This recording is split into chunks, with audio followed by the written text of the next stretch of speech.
Hello दोस्तों, आपका स्वागत है हमारे चैनल टारगेट विद संजय पर। आज की अब ये आखिरी क्लास है एलसीएम एचसीएफ की। आज का पहला सवाल है, तीन आदमी एक स्थान से चलते हैं, उनके कदम क्रमशः 63 सेंटीमीटर, 70 सेंटीमीटर, 77 सेंटीमीटर के हैं। उनके द्वारा तय की गई न्यूनतम दूरी क्या है? जिस सवाल में न्यूनतम शब्द दिया हो, कम से कम दिया हो, थोड़ा सा दिया हो, तो हमें याद रखना है उसमें एलसीएम ही निकालना है। तो आपको एलसीएम मैंने निकालना बताया है, तो आज का आपका एलसीएम निकाल के बताते हैं आपको कैसे निकलेगा इसका। 63,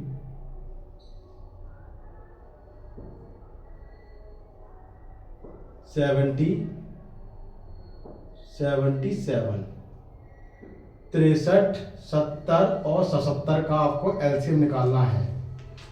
आपको पता है इन सब में क्या कॉमन है? 7 से ये विभाजित होगा, 7 से ये विभाजित होगा और 7 से 77 भी विभाजित होगा। ठीक है, तो सबसे पहले 7 से ही देते हैं।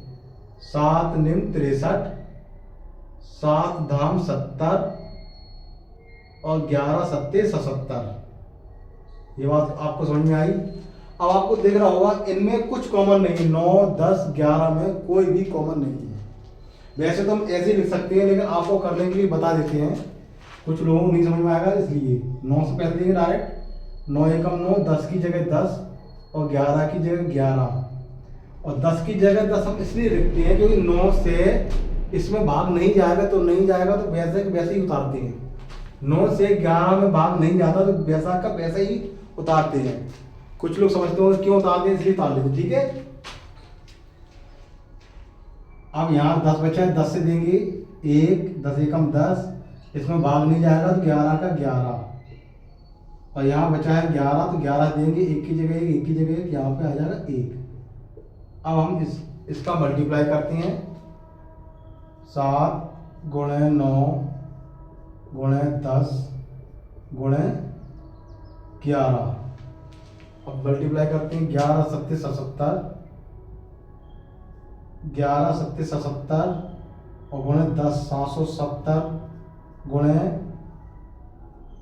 9 आपका आ जाएगा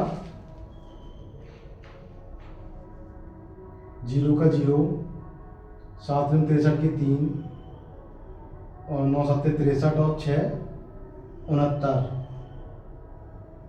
अब आपका ये सेंटीमीटर दिया तो ये भी सेंटीमीटर ही आंसर आएगा। इतने सेंटीमीटर दूरी तय करेंगे। आपको समझ में आ गया होगा, फिर से देख लीजिए सवाल को। ठीक है, अगला सवाल लगाते हैं आपको।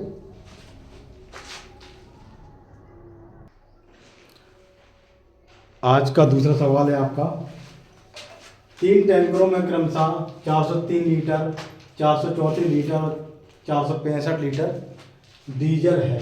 इसे मापने के लिए अधिकतम क्षमता वाला पात्र क्या होगा? इसका मतलब है ऐसा कोई पात्र हो इकट्ठा न जाए, कुछ न बचे। ठीक है, और अधिक से अधिक क्षमता वाला हो। तो आपको जिसमें आपका अधिकतम लगाओ, ज़्यादा लगाओ, अधिकतम लगाओ, उस सवाल में हमेशा आपको याद रखना है एचसीएफ निकालना, उसका मासा निकालना है। ठीक है, इसका एचसीएफ निकालने का तरीका क्या है? आपके नंबर्स दिए हैं आपके 403, 434 और 465। आपके 3 नंबर दिए हैं। अब आपको जो छोटे से नंबर तो है नहीं आप निकाल सकेंगे, तो इसका एक तरीका होता है निकालने का। इसका डिवाइड करते हैं सबसे छोटे नंबर से।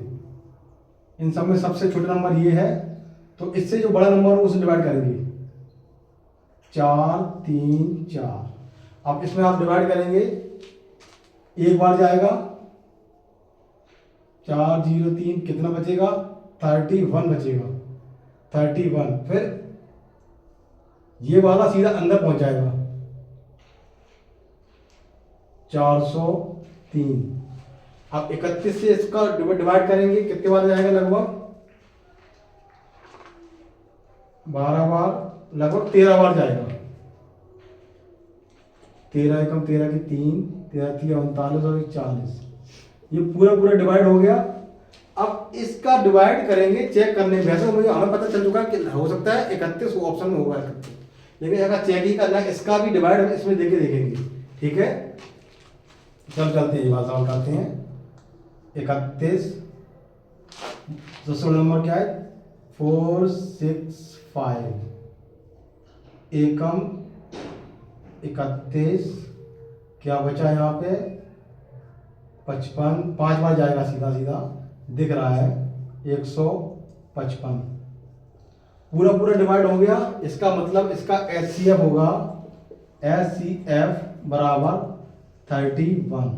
वह पात्र होगा 31 लीटर का, वह जो भी बर्तन होगा वो 31 लीटर का होगा, जिसे 403, 434 और 465 लीटर के अलग अलग इकट्ठे नापे जा सकते हैं। ठीक है, अब अगला सवाल आपको फिर से, अगला तीसरा सवाल है आपका, दो संख्याओं का HCF 12 है, LCM 120 है, यदि उन संख्याओं का अनुपात 2:5 है तो वे संख्या ज्ञात करो। ठीक है, ऐसे सवाल में आपको क्या करना है, आपको मैं बता चुका हूं पहले से ही। इसका फॉर्मूला होता है LCM गुणे HCF बराबर पहली संख्या गुणे दूसरी संख्या। ठीक है, ये आपको मैंने रटवा दिया था फॉर्मूला। तो LCM आपका दिया है 120, HCF दिया है 12, पहली संख्या है अनुपात में है तो x लगाएंगे 2x, दूसरी संख्या है 5x। ठीक है, 120 गुणे 12 यहाँ मल्टीप्लाई करेंगे तो हो जाएगा 5 दूनी 10, और x का x में करेंगे तो x स्क्वायर होगा। ठीक है, अब x स्क्वायर बराबर इस तरफ 10 को इस तरफ भेजेंगे तो डिवाइड में आ जाएगा,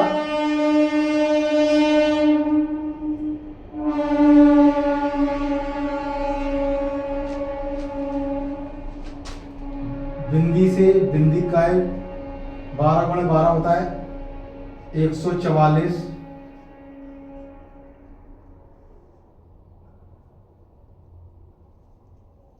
x का स्क्वायर इस तरह भेजेंगे ये रूट हो जाएगा 144, यहां कर दे रहे, बाकी का नीचे दिखाई नहीं देगा। तो x का रूट 144 क्या होता है रूट,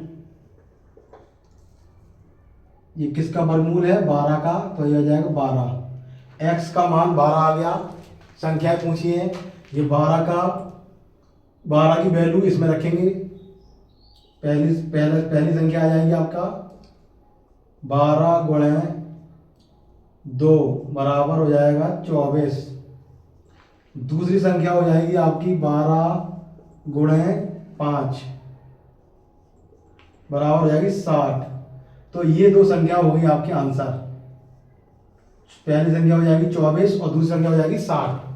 उम्मीद है आपको समझ में आया होगा, ज्यादा कठिन नहीं है। ठीक है, लेकिन लगाना पड़ेगा आपको लगातार। ठीक है, सवाल दिख नहीं रहा था इसलिए हम इस सवाल को अपनी ऊपर लगवाते हैं। ठीक है, तो एक्स स्क्वायर बराबर वैल्यू हो गई आपकी 12 गुणे 12। ठीक है, तो x का स्क्वायर इस तरह भेजिए तो ये संख्या रूट में आ जाएगी आप 12 गुणे 12, और रूट की संख्या में हमेशा आपको याद रखना है एक जोड़ा निकालते केवल, इसमें से आ जाएगा केवल 12। x का मान आ गया आपका 12, तो x की वैल्यू आई 12, तो इसमें वैल्यू रख देंगे। पहला नंबर है 2 गुणे 12 बराबर हो जाएगी 24, और दूसरा नंबर है आपका 5 गुणे इसकी, इसमें वैल्यू 12 रखेंगे हो जाएगी 60। पहला नंबर आ गया 24, दूसरा नंबर आ गया 60, ये आंसर है। ठीक है, 24 और 60 यहाँ पे लिख दे रहे, 24 और 60, 24,60 ये आपके आंसर है। ठीक है, उम्मीद है समझ में आया होगा आपको। अब आपका आखिरी सवाल है आज का।